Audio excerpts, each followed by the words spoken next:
اللہ کے نام سے جو سراسر رحمت ہے، جس کی شفقت ابدی ہے۔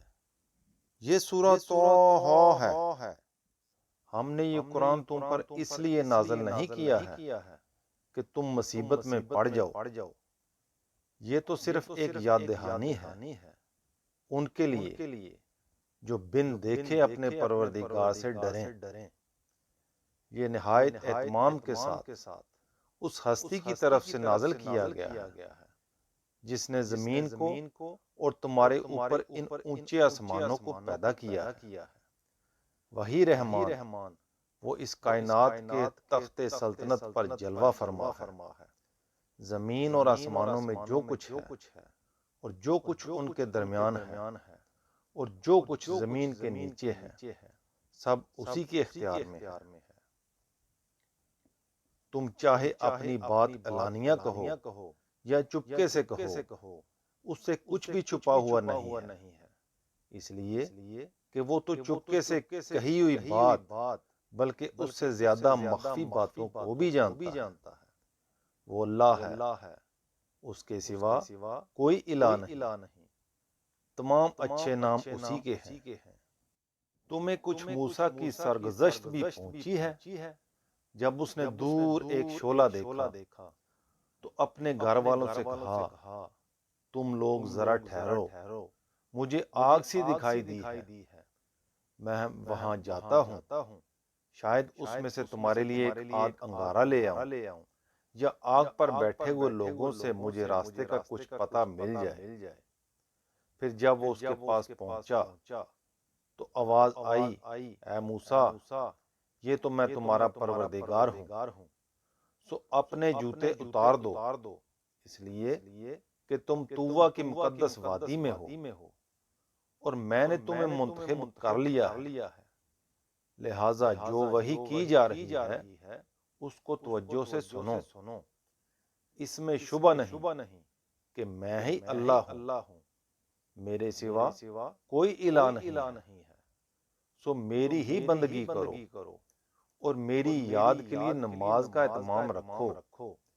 حقیقت یہ ہے کہ قیامت ضرور آنے والی ہے، میں اس کو چھپائے رکھنے کو ہوں، اس لیے آنے والی ہے کہ ہر شخص کو اس کے عمل کا بدلہ دیا جائے۔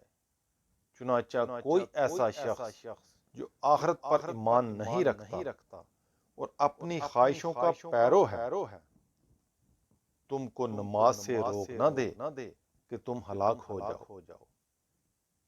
اور یہ تمہارے ہاتھ میں کیا ہے اے موسیٰ؟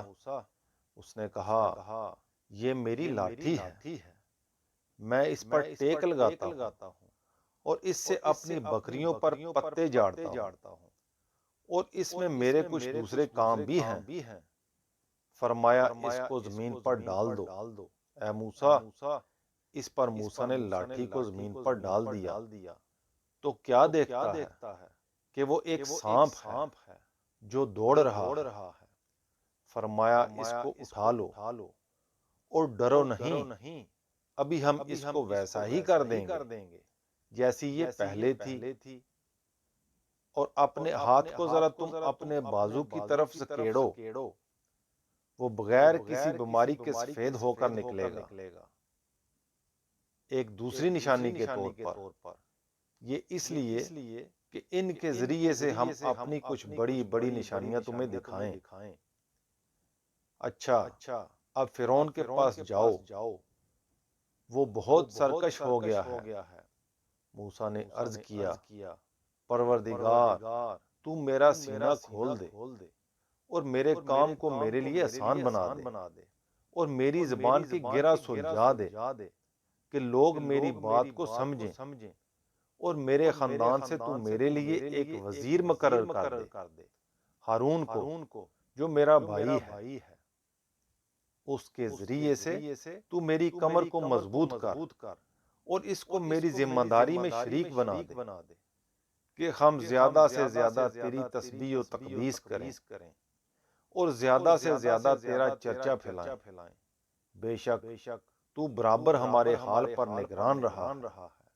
فرمایا، تمہاری درخواست منظور ہوئی اے موسیٰ، اور یاد کرو ہم تمہارے اوپر ایک مرتبہ اور بھی احسان کر چکے ہیں، جب ہم نے تمہاری ماں کو وہ بات الہام کی تھی جو اس وقت تمہیں وحی کی جا رہی ہے کہ اس بچے کو صندوق میں رکھو، پھر صندوق کو دریا میں ڈال دو، پھر دریا اس کو کنارے پر ڈال دے کہ اس کو وہ شخص اٹھا لے جو میرا بھی دشمن ہے اور اس بچے کا بھی دشمن ہے، اور میں نے تم پر اپنی طرف سے محبت کا ایک پرتو ڈال دیا تھا تاکہ وہ بھی شفقت کے لیے مجبور ہو جائے، اور تاکہ تم میری نگرانی میں پالے جاؤ۔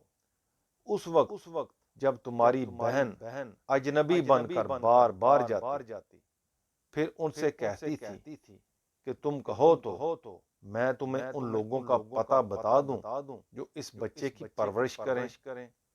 اس طرح ہم نے تم کو تمہاری ماں کی طرف لوٹا دیا کہ اس کی آنکھیں ٹھنڈی ہوں اور اس کو غم نہ رہے، اور یاد کرو کہ تم نے ایک شخص کو قتل کر دیا تھا، پھر ہم نے تم کو اس غم سے بھی نجات دی اور تم کو خوب جانچا، پھر ہماری عنایت سے تم کئی سال مدین کے لوگوں میں رہے، پھر ٹھیک ایک اندازہ کیے ہوئے وقت پر یہاں پہنچ گئے ہو اے موسیٰ، اور اب ان سب مراحل سے گزار کر میں نے تمہیں اپنے اس کار خاص کے لیے تیار کر لیا۔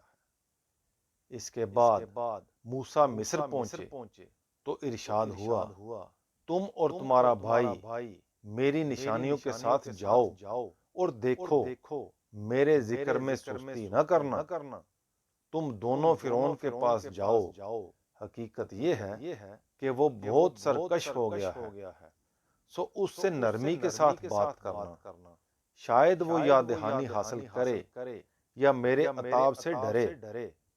انہوں نے عرض کیا کہ اے ہمارے پروردگار، ہمیں اندیشہ ہے کہ اس کو سنتے ہی وہ ہم پر زیادتی کرے یا اس کی سرکشی کچھ اور بڑھ جائے۔ فرمایا اندیشہ نہ کرو، میں تم دونوں کے ساتھ ہوں، سب کچھ سنتا اور دیکھتا ہوں، سو اس کے پاس جاؤ اور اس سے کہو کہ ہم تیرے رب کے فرستادے ہیں، اس لیے بنی اسرائیل کو ہمارے ساتھ جانے دو اور ان کو ستاؤ نہیں، ہم تیرے پروردگار کی طرف سے ایک بڑی نشانی لے کر تیرے پاس آئے ہیں، اور یہ پیغام بھی کہ سلامتی انہی پر ہے جو ہدایت کی پیروی کریں۔ ہم کو وحی کی گئی ہے کہ ان پر البتہ عذاب ہے جو جھٹلائیں اور منہ موڑیں۔ انہوں نے یہی بات آ کر کہہ دی تو فرعون نے پوچھا، اچھا تو پھر تم دونوں کا رب کون ہے اے موسیٰ؟ اس نے جواب دیا، ہمارا رب وہی ہے جس نے ہر چیز کو اس کی خلقت عطا کی، پھر رہنمائی فرمائی ہے۔ فرعون نے کہا، پھر اگلی قوموں کا کیا حال ہے؟ موسیٰ نے جواب دیا، ان کا علم میرے پروردگار کے پاس ایک نوشتے میں محفوظ ہے، میرا رب نہ بڑھتا ہے نہ بھولتا ہے، وہی جس نے زمین کو تمہارے لیے گہوارہ بنایا اور اس میں تمہارے لیے راہیں نکال دیں اور آسمان سے پانی برسایا، پھر اس سے ہم نے مختلف نباتات کی گوناگون قسمیں پیدا کر دی، کھاؤ اور اپنے مویشیوں کو چراؤ، اس کے اندر عقل والوں کے لیے یقیناً بڑی نشانیاں ہیں۔ تم اگر سمجھو تو حقیقت یہ ہے کہ ہم نے اسی زمین سے تم کو پیدا کیا ہے، ہم اسی میں تم کو لوٹائیں گے اور اسی سے تم کو دوبارہ نکال کھڑا کریں گے۔ ہم نے فرعون کو اپنی سب نشانیاں دکھا دیں، اس پر بھی وہ جھٹلائے چلا گیا اور نہیں مانا۔ اس نے کہا، موسیٰ کیا تم اس لیے ہمارے پاس آئے ہو کہ اپنے جادو کے زور سے ہم کو ہمارے ملک سے نکال باہر کرو؟ یہی بات ہے تو ہم بھی تمہارے مقابل میں ایسا ہی جادو لے کر آ جائیں گے، سو ہمارے اور اپنے درمیان ایک وعدہ ٹھہرا لو، کوئی بیچ کی جگہ نہ ہم اس کی خلاف ورزی کریں نہ تم کرو گے۔ موسیٰ نے کہا تمہارے ساتھ جشن کے دن کا وعدہ ہے، اور یہ کہ اس کے لیے لوگ دن چڑھے جمع کیے جائیں گے۔ یہ بات طے ہو گئی تو فرعون وہاں سے ہٹا اور اپنے سارے داؤ اکٹھے کیے، پھر مقابلے پر آ گیا۔ اس دن جب لوگ جمع ہوئے تو موسیٰ نے مقابلے سے پہلے انہیں تنبیہ کی، فرمایا شامت کے مارو، اللہ کے شریک ٹھہرا کر تم اللہ پر جھوٹ نہ باندھو کہ کسی عذاب سے وہ تمہاری جڑ اکھاڑ دے۔ یاد رکھو خدا پر جس نے بھی جھوٹ باندھا وہ نامراد ہوا ہے۔ اس پر وہ اپنے اس معاملے میں باہم بیسا بیسی اور چپکے مشورے کرنے لگے۔ بالآخر انہوں نے کہا یہ دونوں یقیناً بڑے ماہر جادوگر ہیں، یہ چاہتے ہیں کہ اپنے جادو کے زور سے تم کو تمہارے ملک سے نکال دیں اور تمہارے اس مثالی طریقے زندگی کا خاتمہ کر دیں۔ سو اپنی سب تدبیریں اکٹھی کر لو، پھر متحد ہو کر ان کے مقابلے میں آؤ اور اچھی طرح سمجھ لو کہ آج وہی کامیاب رہے گا جو غلبہ پالے گا۔ جادوگر بولے موسیٰ یا تم پھینکو یا پھر یہ ہو کہ پہلے ہم ہی پھینکتے ہیں۔ موسیٰ نے کہا نہیں بلکہ تم ہی پھینکو۔ انہوں نے پھینکا تو یکا یک ان کی رسیاں اور لاٹھیاں ان کے جادو کے زور سے اس کو اس طرح دکھائی دینے لگی کہ گویا دوڑ رہی ہے۔ اس پر موسیٰ نے اپنے دل میں کچھ ڈرا۔ ہم نے کہا ڈرو نہیں، یقیناً تم ہی غالب رہو گے، اور اس کو جو تمہارے ہاتھ میں ہے زمین پر ڈال دو۔ انہوں نے جو کچھ بنایا ہے یہ ابھی اس کو نگل جائے گا، اس لیے کہ جو کچھ انہوں نے بنایا ہے یہ محض جادو کا فریب ہے، اور جادوگر جہاں سے بھی آئے حق کے مقابل میں وہ کبھی کامیاب نہیں ہوتا۔ آخر کو یہی ہوا کہ جادوگر سجدے میں گر پڑے۔ انہوں نے بے اختیار کہا ہم موسیٰ اور ہارون کے رب پر ایمان لے آئے ہیں۔ اس پر فرعون نے کہا تم نے میری اجازت کے بغیر ہی اس کی تصدیق کر دی ہے، یقیناً وہی تمہارا گرو ہے جس نے تمہیں جادو سکھایا ہے۔ اچھا تو اب میں تمہارے ہاتھ اور پاؤں بے ترتیب کٹواؤں گا اور تمہیں سب کے سامنے ضرور کھجور کے تنوں پر سولی دوں گا۔ تمہیں خوب پتہ چل جائے گا کہ ہم دونوں میں سے کس کی سزا زیادہ سخت اور زیادہ دیر تک رہنے والی ہے۔ جادوگروں نے جواب دیا ہم ان روشن نشانیوں پر ہرگز تم کو ترجیح نہ دیں گے جو ہمارے سامنے آ چکی ہیں، اور نہ اس ذات پر جس نے ہمیں پیدا کیا ہے۔ اس لیے تمہیں جو کرنا ہے کر گزرو۔ تم جو کچھ کر سکتے ہو اسی دنیا کی زندگی کا کر سکتے ہو۔ ہم تو اپنے پروردگار پر ایمان لے آئے ہیں، اس لیے کہ وہ ہماری خطائیں معاف کر دے اور اس جادو کو بھی معاف فرمائے جس پر تو نے ہمیں مجبور کیا ہے۔ اللہ ہی بہتر ہے اور وہی باقی رہنے والا ہے۔ حقیقت یہ ہے کہ جو شخص بھی مجرم بن کر اپنے پروردگار کے سامنے حاضر ہوگا اس کے لیے جہنم ہے، وہ اس میں نہ مرے گا نہ جیے گا۔ اس کے برخلاف جو مومن ہو کر اس کے حضور آئیں گے جنہوں نے نیک عمل کیے ہوں گے، تو یہی لوگ ہیں جن کے لیے اونچے درجے ہیں، ہمیشہ رہنے والے باغ جن کے نیچے نہریں بہتی ہوں گی، ان میں وہ ہمیشہ رہیں گے، اور یہ صلہ ہے ان کا جو پاکیزگی اختیار کریں۔ اس کے بعد کچھ عرصہ گزرا یہاں تک کہ حجت پوری ہو گئی۔ تب ہم نے موسیٰ کو وحی بھیج دی کہ میرے بندوں کو رات میں لے کر نکل جاؤ، پھر دریا سامنے آئے تو اپنے عصا سے اس میں ان کے لیے ایک سوکھا راستہ بنا لو، تم اطمینان سے پار ہو جاؤ گے۔ تمہیں نہ کسی کے آپ پکڑنے کا خطرہ ہوگا نہ ڈوبنے کا اندیشہ۔ پھر جب وہ نکلے تو فرعون نے اپنی فوجوں کے ساتھ ان کا پیچھا کیا، پھر اس کو اور اس کی فوجوں کو دریا سے ڈھانپ لیا۔ جس چیز نے ڈھانپ لیا، حقیقت یہ ہے کہ فرعون نے اپنی قوم کو گمراہ ہی کیا تھا، اس کو صحیح راہ نہیں دکھائی تھی۔ اے بنی اسرائیل، ہم نے اس طرح تمہارے اس دشمن سے تم کو نجات دی تھی اور تم سے طور کے مقدس کنارے کا وعدہ ٹھہرایا اور تم پر من و سلوہ اتارا تھا، اس ہدایت کے ساتھ کہ ہماری دی ہوئی پاکیزہ چیزیں کھاؤ اور ان کے معاملے میں سرکشی نہ کرو کہ تم پر میرا غضب نازل ہو جائے۔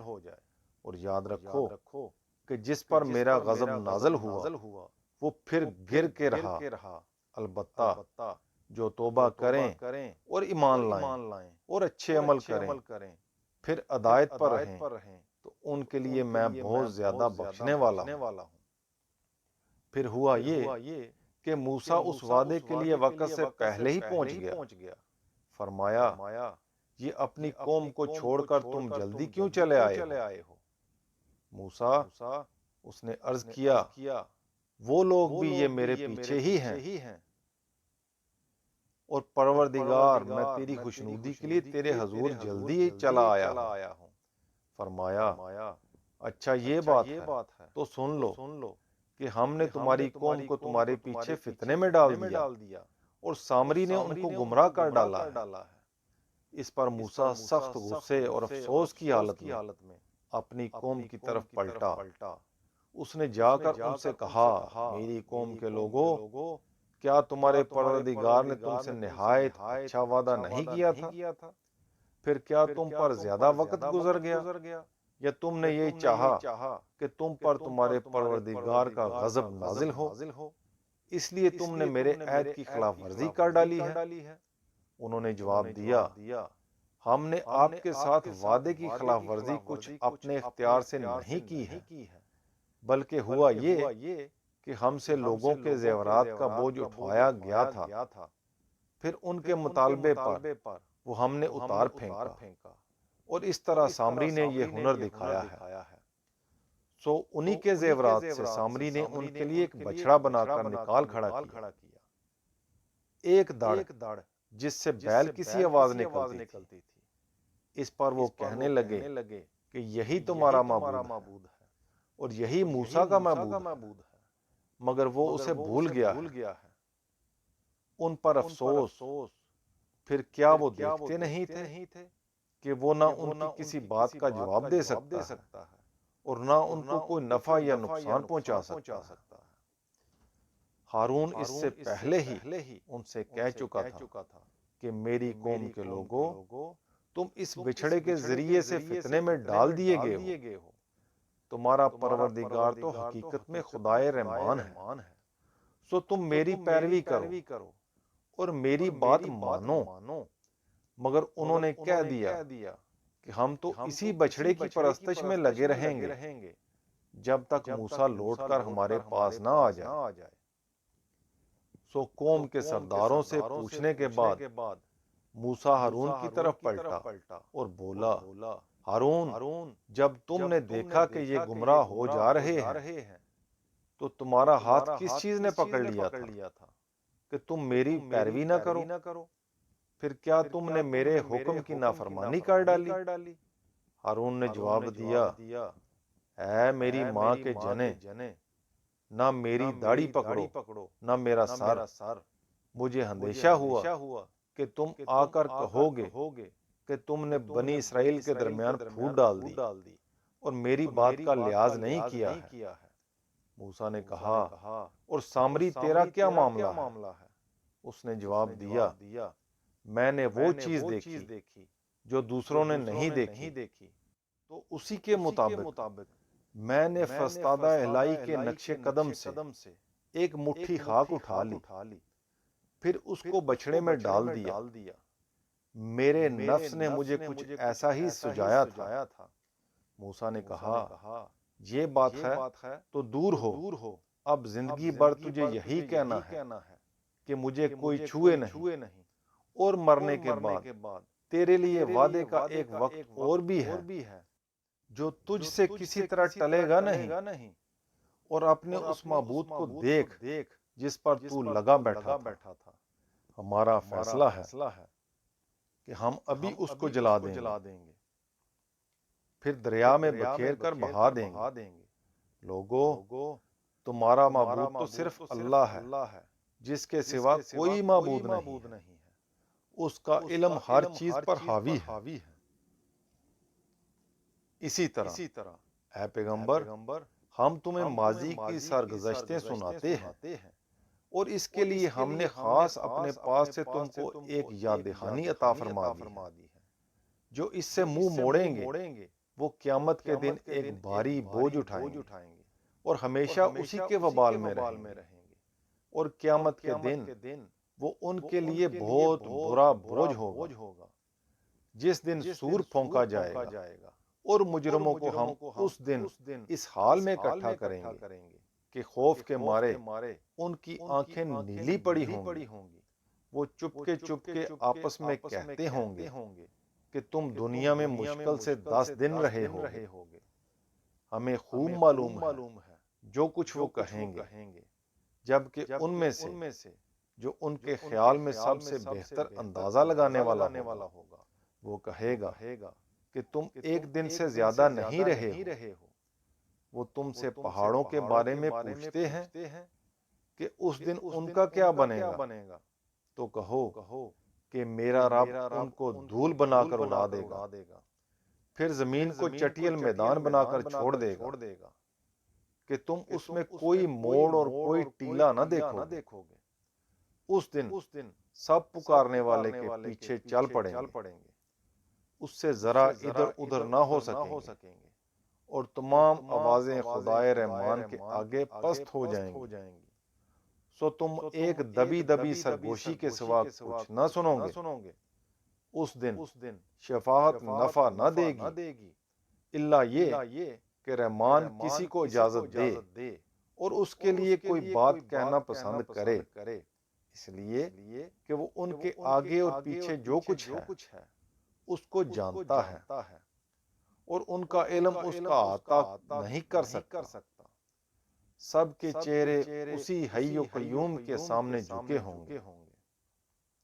اس دن نامرادی ہے ان کے لیے جو ظلم کا بوجھ اٹھائے ہوئے ہوں گے۔ اس کے برخلاف جو نیک عمل کرے گا اور اس کے ساتھ ایمان بھی رکھتا ہوگا، اس کو البتہ اس دن کسی زیادتی اور کسی حق تلفی کا اندیشہ نہ ہوگا۔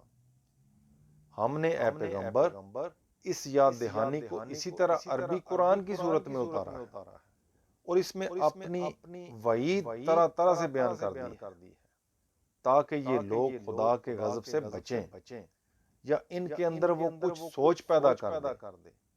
سو برتر ہے اللہ بادشاہ حقیقی، وہ اپنی حکمت کے مطابق اس کو اسی تدریج سے اتارے گا جو اس نے مقرر کر دی ہے۔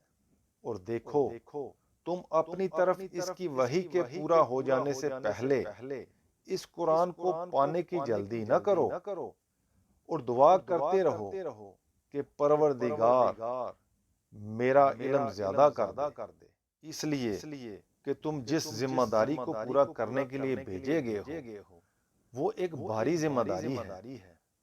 ہم نے اس سے پہلے آدم پر ایک عہد کی ذمہ داری ڈالی تھی، تو وہ بھول گیا تھا، اور ہم نے اس میں ارادے کی پختگی نہیں پائی تھی۔ یاد کرو جب ہم نے فرشتوں سے کہا کہ آدم کو سجدہ کرو تو وہ سجدہ ریز ہو گئے، مگر ابلیس نہیں مانا، اس نے انکار کر دیا۔ اس پر ہم نے کہا کہ اے آدم، یہ تمہارا اور تمہاری بیوی کا دشمن ہے، تو ایسا نہ ہو کہ یہ تم دونوں کو اس باغ سے نکلوا دے، پھر تم محروم ہو کر رہ جاؤ۔ یہاں تو تمہیں یہ آسائش ہے کہ نہ اس میں بھوکے رہتے ہو، نہ لباس کی ضرورت ہوتی ہے، نہ تم کو اس میں پیاس ستاتی ہے، نہ دھوپ لگتی ہے، لیکن شیطان نے اس کو ورغلایا۔ اس نے کہا آدم میں تم کو وہ درخت بتاؤں جس میں ہمیشہ کی زندگی ہے، اور اس بادشاہی کا پتہ دوں جس پر کبھی زوال نہ آئے گا۔ سو اس کی ترغیب سے آدم و حوا دونوں نے اس درخت کا پھل کھا لیا، تو ان کی پردے کی چیزیں ان پر ظاہر ہو گئیں، اور ان کو چھپانے کے لیے وہ دونوں اپنے اوپر اس باغ کے پتے گانٹھنے لگے۔ اس طرح آدم نے اپنے پروردگار کی نافرمانی کی اور راہ راست سے بھٹک گیا۔ پھر اس کے پروردگار نے اس کو برگزیدہ کیا، سو اپنی عنایت سے اس کی توبہ قبول فرمائی اور اسے راستہ دکھا دیا۔ فرمایا تم دونوں فریق یہاں سے اتر جاؤ اکٹھے، تم ایک دوسرے کے دشمن رہو گے۔